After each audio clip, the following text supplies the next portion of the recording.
We've been lied to our whole lives about our origins, but the truth has been right under our noses all this time. Literally. Take a deep breath. Feel it? That slight resistance, dryness in the nasopharynx, microscopic spasm. Now answer honestly. Why is man the only creature on planet Earth that can't just breathe without issues? Have you ever seen a wolf with chronic rhinitis? Met a bear suffering from pollen allergy in its native forest? No. Animals are perfectly adapted to the ecosystem. Their lungs, their mucous membranes work like Swiss watches. And us? We are a walking biological error. Or, much worse, we are survivors forced to live in an alien environment after a global catastrophe. Official science feeds us fairy tales about evolution, claiming that millions of years of natural selection adapted us to life on this planet. But look at the facts. If we had evolved here, our sinuses would be different. Right now, as you listen to this text, millions of people are suffocating without vasoconstrictor drops.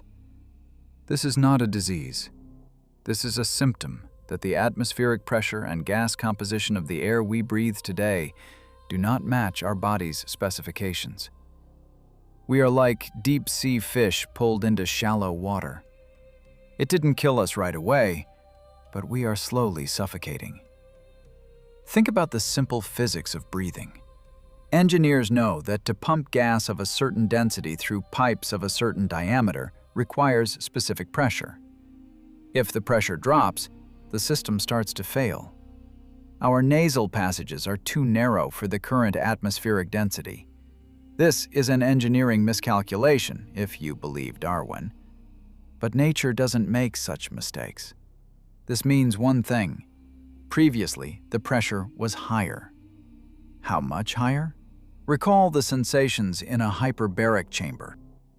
Medicine uses hyperbaric oxygenation, oxygen saturation under high pressure, for treating the most severe injuries, gangrene and burns.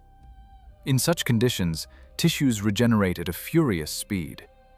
A person in a hyperbaric chamber feels a surge of energy. Their mind clears. Chronic inflammations disappear. Why? Because our body remembers the norm. We are designed for a world where the atmospheric column pressed 1.5 or 2 times harder, and the oxygen concentration allowed not just to survive, but to live for centuries. Biblical patriarchs who lived 900 years, this is not a metaphor. This is the biological reality of an organism placed in its design operating conditions. And now look at your skin. This is the second organ of respiration. Why are we the only mammals forced to hide from sunlight under layers of clothing or smear ourselves with creams? The sun is the source of life, but for us it is the source of cancer and burn. Any animal, even one without fur, like an elephant or hippopotamus, tolerates ultraviolet perfectly. Their skin is adapted. Ours is not. We burn in 20 minutes.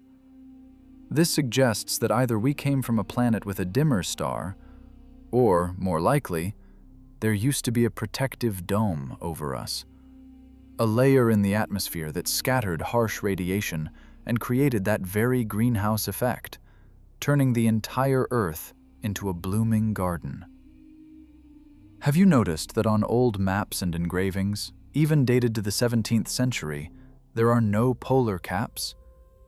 Antarctica is free of ice. Palm trees grow in Siberia. Historians say, cartographers fantasy, but biology says the opposite. Our nakedness, our defenseless skin, and our lungs scream that just recently the climate was subtropical from pole to pole. We are not adapted to cold. As soon as the temperature drops to 50 degrees Fahrenheit, without clothes, a person dies of hypothermia in one night. This is ridiculous for the crown of evolution. They convince us that we evolved in the savannas of Africa.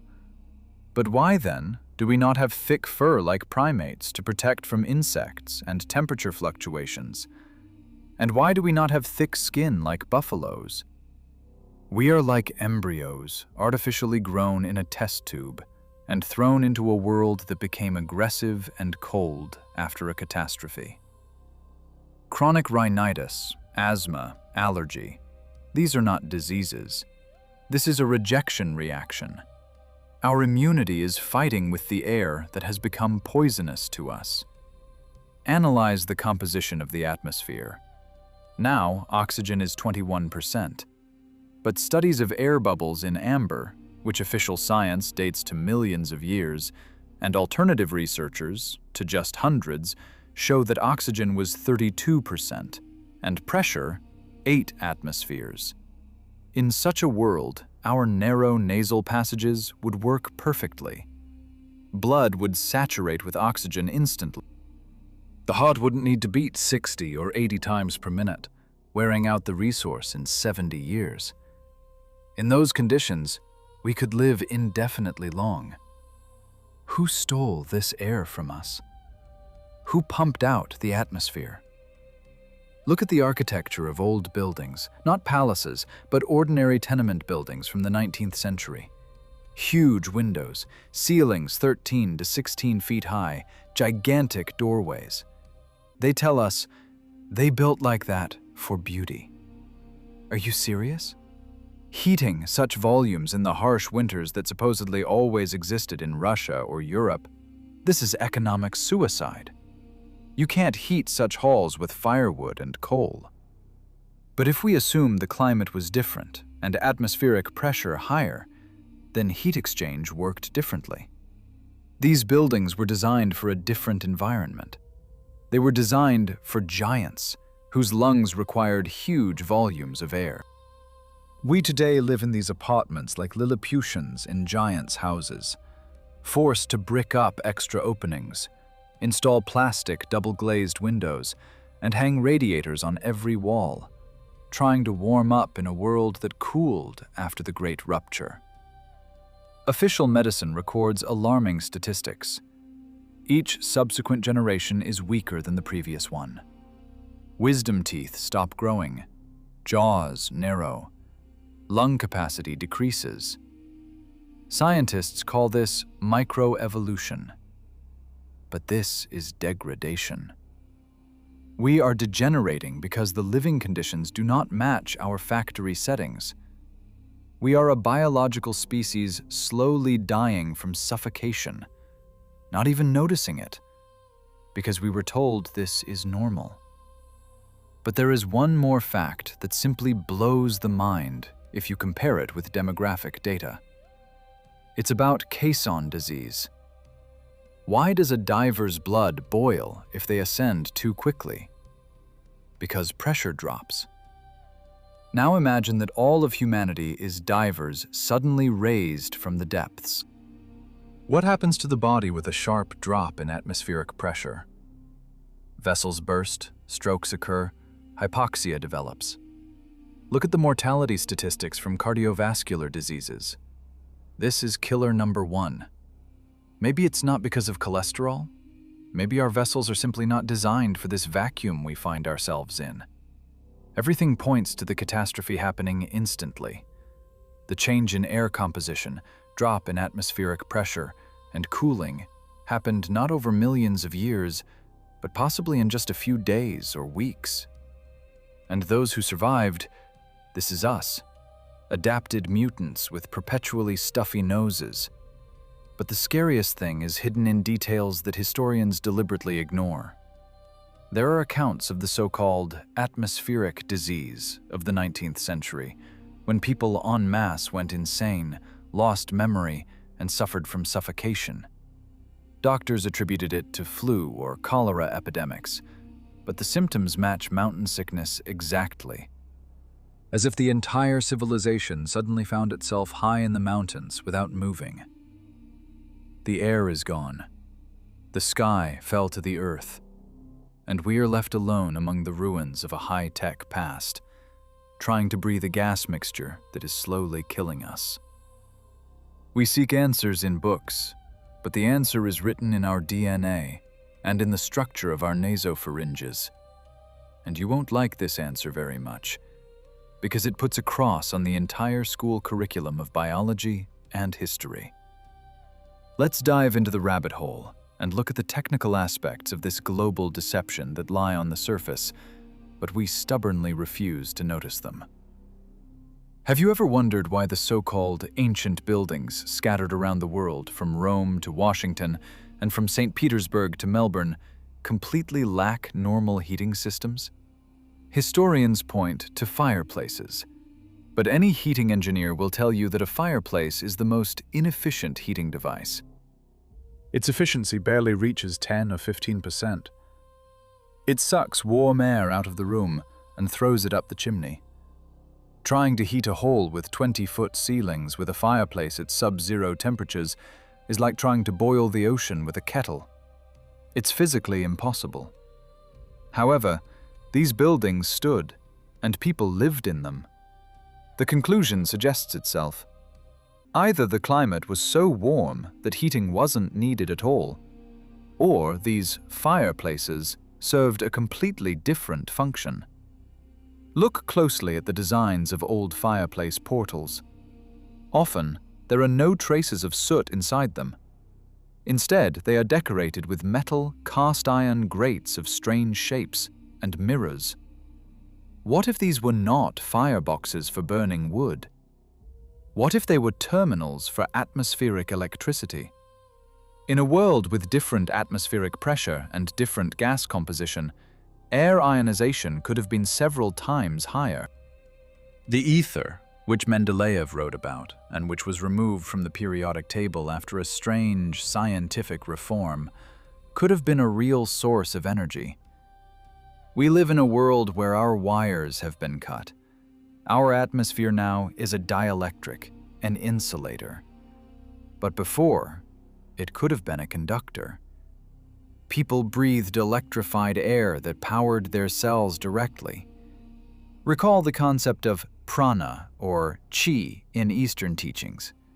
We are told it's mysticism. What if it's a technical description of the ether-saturated air of the past?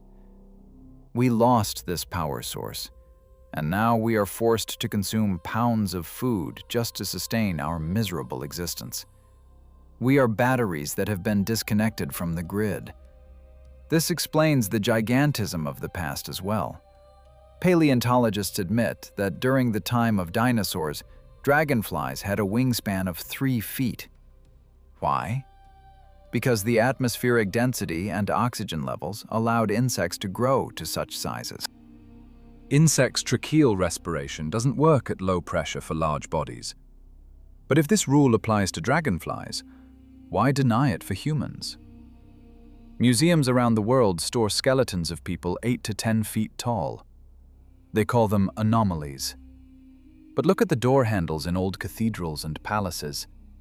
They are positioned at the chest level of a modern person. Stair steps are often too high for us. We walk through cities built for giants and convince ourselves that it's just architectural style. This is a lie. We are diminished descendants, a degenerated species that shrank in size under the pressure of increased gravity or fallen pressure. The gas dome collapsed, pressure changed, and biology responded in the only possible way, by reducing body size for survival. Now look back at the ground floors of old buildings in the historic centers of our cities. They tell us cultural layer. Supposedly, over 200 years, 6 feet of dirt accumulated, and people were just too lazy to clean the streets. Do you believe that? To bury the ground floors of buildings with clay and soil up to window height requires a biblical scale cataclysm, not just poor janitors' work. This is what alternative researchers call the clay flood, or mud flood. But let's tie this to our theme of breathing. What if this layer of clay is sediment that fell from the atmosphere? If there was a water vapor dome over the Earth, protecting us from radiation and creating a paradisiacal climate, then its destruction must have led to the fallout of colossal amounts of substance. The sky literally fell to the Earth. Water, mud, dust, all of it crashed down, burying the ground floors and changing the air composition forever. Those who survived on roofs and upper floors found themselves in a new world. A world with a gray, low sky, cold wind, and thin air that constantly makes the nose run. We see the consequences of this catastrophe not only in architecture, but also in our psychology. Scientists have proven that hypoxia, oxygen deficiency, causes deterioration of cognitive abilities, memory lapses, and aggression. Look at the history of the 19th century. This is the century of endless, meaningless wars, revolutions, and cruelty, as if all of humanity suddenly went mad. But what if it was mass oxygen starvation? After the pressure drop, the surviving people experienced the heaviest blow to the brain. Collective memory was erased. We forgot who we are, forgot technologies, forgot how to use atmospheric electricity. We degraded to the level of steam engines and coal, burning the remains of forests to warm up in a world that ceased to be a cozy home. We are a civilization of amnesiacs. They invented a new history for us, wrote new books, gave new names to states. But our body remembers the truth. Every cell of our body cries out that the conditions are abnormal. Special attention should be paid to the so-called star forts. There are thousands of them across the planet, and official history calls them fortification structures. But any military man will tell you that such complex geometry is useless for defense against the cannons of that time. Dead zones, ricochets, construction complexity. This is absurd. However, if you look at them as technical devices, everything falls into place. The shape of a snowflake or crystal is the ideal structure for wave processes. These could have been generators of that very environment we are talking about.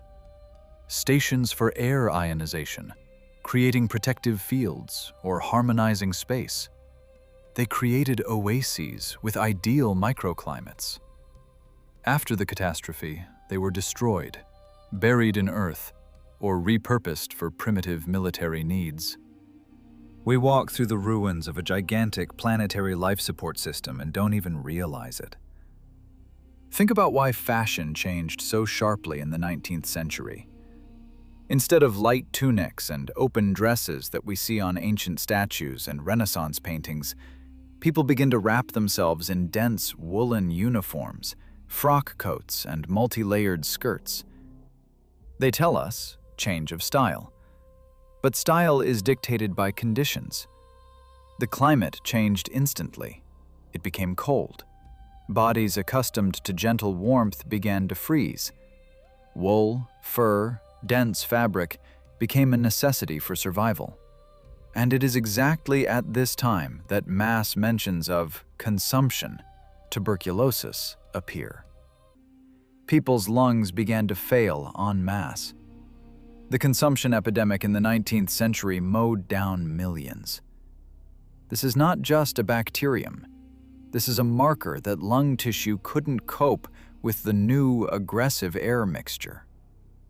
We adapted at the cost of losing health and longevity. We became a species with a short shelf life. There is one more frightening fact. Look at photographs from the late 19th century. City streets are deserted. Majestic buildings stand without people. Where is everyone? The official version states that camera exposure times were too long and moving people simply didn't register. But that's a lie. On those same photos, you can see horses, carriages, trees that aren't blurred. There are simply no people, or very few of them. It looks like a world after a purge, a world where a handful of survivors wanders among the ruins of grandeur.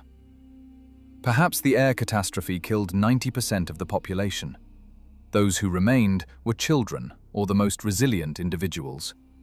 They populated the empty houses, not knowing their purpose. They began burning books and furniture in stoves because they didn't know how to turn on the ether fireplaces. And it was then that the falsification of history began, to hide the fact of global extinction and population replacement. We are descendants of those who survived in a planetary-scale gas chamber, and our chronic nasal congestion is an eternal reminder of that day when breathing became a struggle, not a joy. Mathematics is the only language in which you can't lie, even if you really want to. And it is mathematics that puts a fat cross on the entire official history of humanity. Let's calculate. They tell us that the Earth's population grew slowly and gradually over thousands of years. But anyone familiar with geometric progression knows that's impossible. If humanity had existed for even 50,000 years, and each couple left behind at least 2.5 surviving children, then today there would be 100 people on every square yard of land, including Antarctica and the peaks of the Himalayas. We should literally be walking on bones. The entire planet's soil should consist of the ashes of our ancestors. But where are they? Where are the billions of graves? Where are the traces of activity from this trillion-strong army of people? Archaeologists find pitiful scraps. This says only one thing: we weren't here that long. Or we get regularly reset. Look at the population growth charts. Up to the beginning of the 19th century, the line is almost horizontal. Then, a sharp explosion. Vertical takeoff. They convince us it was medicine and hygiene. Seriously? In the 19th century, when rivers of filth flowed through the streets and doctors operated on patients with unwashed hands, the population suddenly started doubling every 30 years. That's a lie. Such a graph is possible only in two cases: either mass settlement of an empty planet from outside, or artificial population growth on an industrial scale. We are the product of a demographic incubator. We were bred like a new breed of livestock, resistant to low pressure and oxygen-poor air. We are fast-growing biomass, whose life cycle has been artificially shortened so that we don't have time to ask questions or accumulate dangerous knowledge. Recall how farmers raise chickens or pigs. They don't need long livers. They need a quick herd turnover. Biblical elders who lived 900 years, this was an inefficient resource for the masters. Too smart, too strong, too independent. They were exterminated by changing the atmosphere's composition. And us, short-lived mutants with eternal runny noses, were settled into their cities. We are ideal slaves. We spend half our lives sleeping and being sick, and the other half working to provide ourselves with food and warmth in a world hostile to us. We don't live, we service the system. And our lungs are a built-in limiter, like a collar that chokes if the dog tries to run too far. We simply physically cannot rise higher, think faster, or live longer. The oxygen valve is turned down. Now look at the material traces of the so-called 19th century. This is an era of impossible logistics. They tell us that millions of red brick buildings, standing around the world in a unified style, were built by peasants in bast shoes with horse-drawn carts. Can you imagine the volume of brick production? Billions of pieces. Where are the factories? Where are the quarries from which they took so much clay? Where is the fuel for firing? To fire that amount of brick, they would have had to clear-cut all the forests on the planet. And judging by old photos of bald hills, that's exactly what happened. But how did they transport it all? Over unpaved roads? With horses? This is logistical absurdity. One horse can't haul much. That means there were other vehicles, other energy sources that were hidden from us. Or, even more terrifying, these buildings weren't built in the 19th century. They were excavated. Look at the cemeteries. Walk through old necropolises. You will see a strange thing. Granite and marble tombstones, made with jeweler's precision, are dated to the early 19th century. while late-century tombstones are crooked concrete slabs and rusty crosses. Technology degraded within one generation. We didn't progress. We lost the remnants of former greatness. Masters of the early century could cut stone like butter, creating masterpieces that we today cannot replicate even with CNC machines. And their grandchildren were already pottering with clay. This is the proof of the catastrophe. A break in the technological chain. Someone flipped the switch, and civilization collapsed into the Stone Age, preserving only the scenery. But the most shocking thing is what we call antiquity. They tell us that the Romans built aqueducts to carry water. But why build a gigantic bridge the height of a 10-story building just to run a stream of water through it? It's economically unfeasible, unless it's not water. What if aqueducts were waveguides? Systems for transmitting energy or information? And amphitheaters, not stadiums for fights, but giant acoustic installations or condensers of sound vibrations. We look at the most complex technical devices through the eyes of savages who found an iPhone and use it as a cutting board. We invented primitive purposes for them so as not to feel like idiots.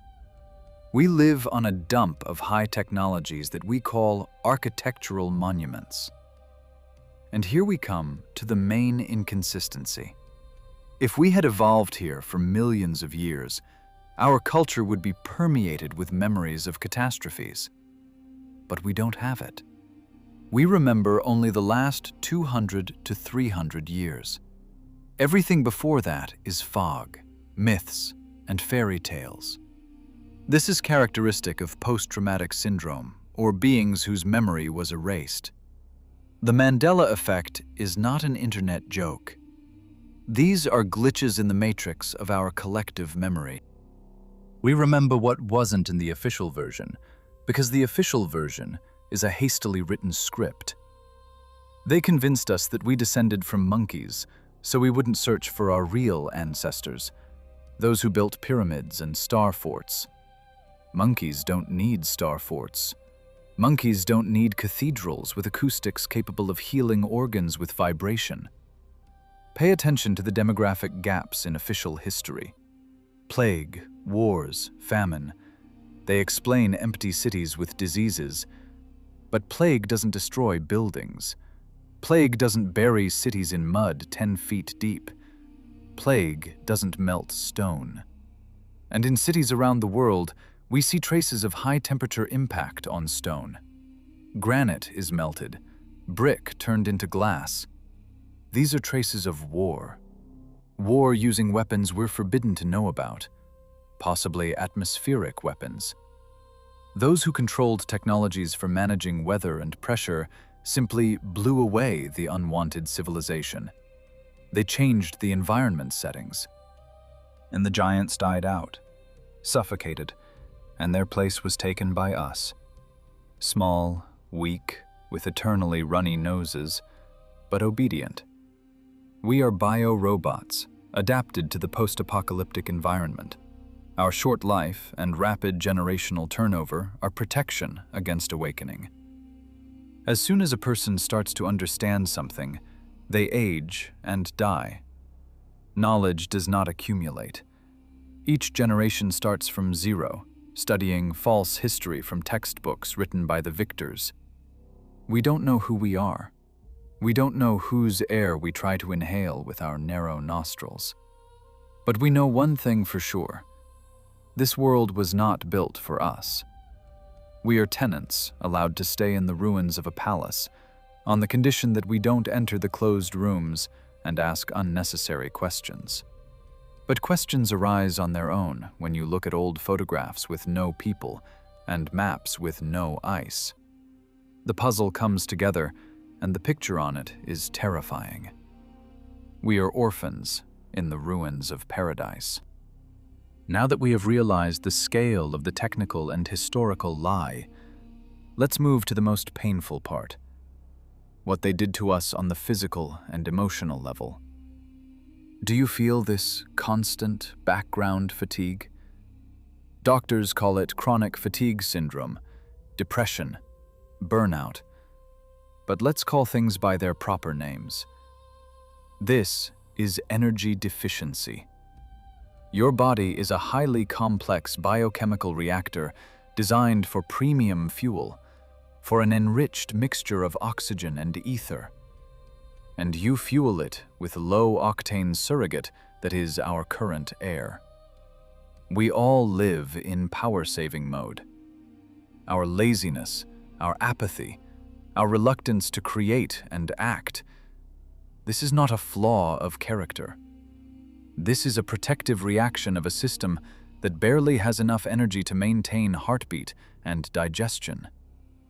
We are a civilization of drowsy flies, crawling on glass behind which the sun shines, but we can't reach it. Think about sleep. Why is man the only animal that snores and suffers from sleep apnea, pauses in breathing during sleep?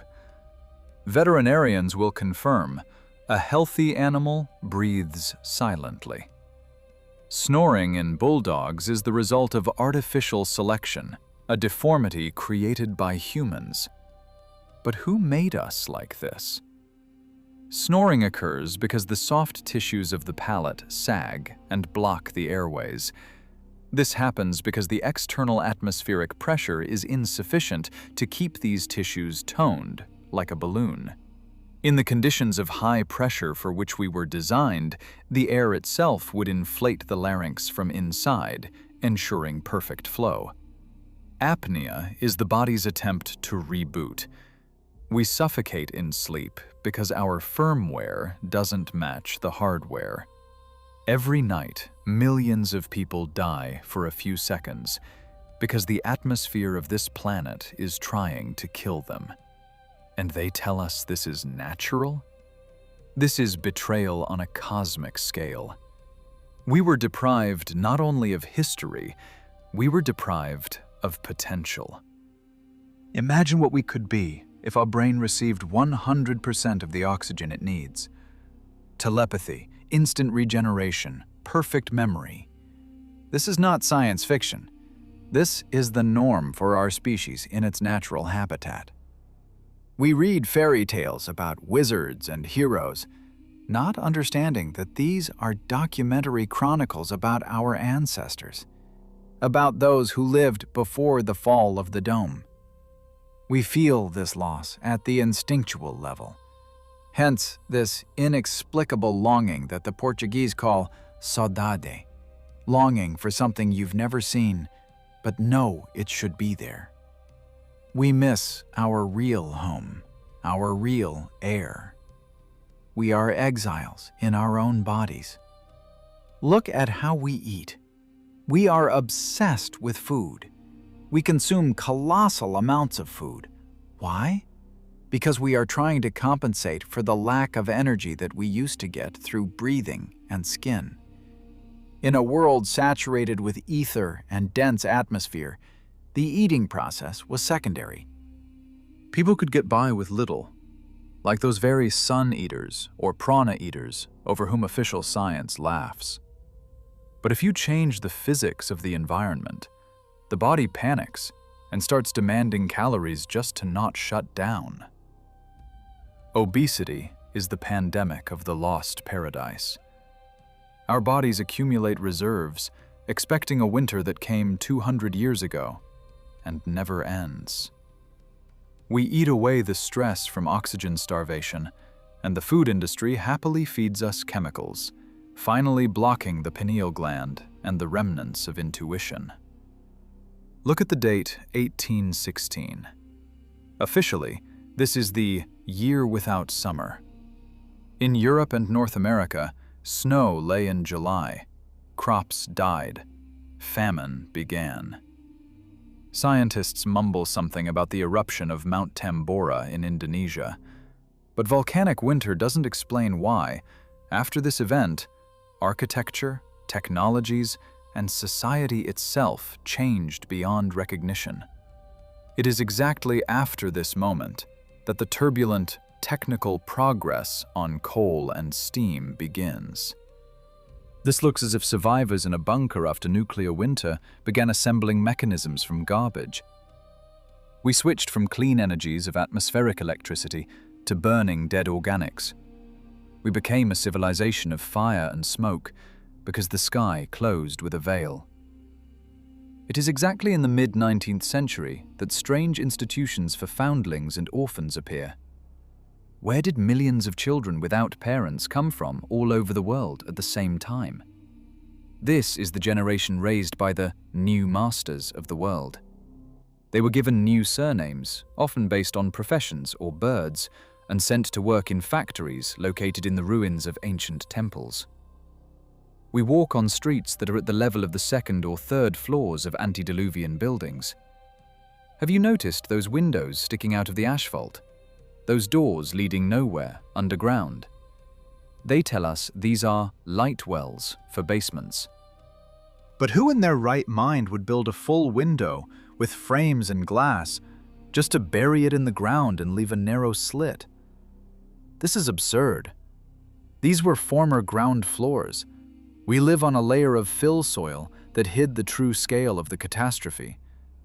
We trample the roofs of a world that was destroyed because it was too free and beautiful. And this layer of dirt is the very plug that sealed us in this suffocating reality. We literally walk over the heads of titans, and the energy of the dead civilization radiates, driving us mad. Why do authorities fear excavations so much? Why is archaeology the most closed and censored science? Because any trench deeper than 16 feet will reveal the truth that will destroy the foundations of statehood and religion. If we learn that 200 years ago there was a single global civilization here with free energy and no borders, we will ask, who built these fences? Who introduced passports? Who made us pay for light and heat? Who cut off our air? Realizing this fact causes rage. We weren't just deceived, we were humiliated. We were turned into cattle that are milked and sheared, convinced that the pen is the whole world. But the scariest thing is that our biology is adapting. Our children are already born with even narrower jaws, with even more allergies. We are mutating towards simplification. We are becoming perfect bio-robots for performing simple functions. Do you feel how the puzzle assembles into a terrifying picture? Chronic runny nose is not just an inconvenience. It is a constant alarm signal that your body sends, attention, depressurization, oxygen level critical. But we suppress this signal with drops and pills. We have learned to ignore the cry of our own nature. We've been trained to think that being sick, weak, and dependent is normal. That aging at 50 is natural. That wearing glasses and hearing aids is medical progress. No. This is evidence of our defeat in a war we didn't even know about. The war for the atmosphere. The war for the right to breathe deeply. And here you stand in front of the mirror, looking at your pale face, at the dark circles under your eyes, listening to your heavy breathing. And you understand. You are not to blame. You have been placed in conditions incompatible with prosperity. You are a flower they are trying to grow in a concrete basement under an incandescent lamp. The fact that you are alive at all and capable of thinking is a miracle of resistance. This is proof that in us, despite all the genetic modifications and atmospheric blockades, the spark of those ancients still lives. Those who built pyramids with the power of thought and flew between continents on vimanas. They did not disappear without a trace. They are hidden inside our DNA, blocked, dormant, but alive. And this DNA is starting to wake up right now as the system glitches. You feel it. Otherwise, you wouldn't have read to this point. Your genetic memory is vibrating in resonance with the truth. But what do we do with this knowledge? Just getting outraged is not enough. We need to understand that the official version is a delusion, hypnosis. As soon as you stop believing the lie, it loses power over you. Look at the sky with different eyes. It wasn't always like this. Look at your hands. They are capable of more than just scrolling news feeds.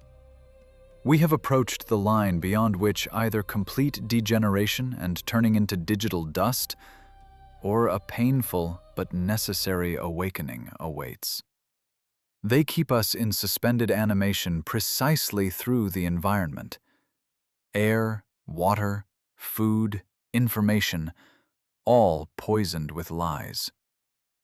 But truth is the antidote, and you have just taken a huge dose of this antidote. Are you ready to find out who exactly holds the hand on the valve of the gas chamber called Earth? Are you ready to peek behind the curtain of this theater of the absurd? But let's look at the situation from the point of view of the cyclicity of history, which the ancient Greeks and Indian sages spoke about. Golden Age, Silver Age, Iron Age. These are not poetic metaphors. This is a description of physical states of the biosphere. The hypothesis that the Earth undergoes regular reboots is becoming more popular among independent researchers. Perhaps the change in atmospheric pressure and composition is a natural cyclical process, a kind of planetary breathing, and we are simply in the exhale phase. Pressure dropped, etheric background decreased, and life has to adapt to harsher conditions. Those cyclopean structures we see around the world were built in another era, in the inhale phase, when physics worked differently. We cannot replicate these technologies, not because we are stupid, but because the environment has changed. Acoustic levitation or atmospheric electricity may simply not work in our current rarefied atmosphere. It's like trying to start a steam engine underwater. The environment is wrong. Our body is the only honest witness that cannot be bribed or rewritten. Chronic rhinitis, allergies, blood pressure problems, these are markers of adaptation. We are a transitional link. Evolution does not stand still. It tries to fine-tune our settings to the new conditions. But this process is slow and painful. Official medicine fights the symptoms, calling them diseases, but perhaps this is the body's attempt to find balance. We live in an era of biological turbulence. Those who survived the catastrophe of the 18th or 19th century passed on their genes to us. But the genetic memory of paradise, a world with high pressure and warm climate, is still alive. It is this that causes in us this aching feeling of longing when we look at the sunset or the ruins of ancient cities. We subconsciously remember that home was different,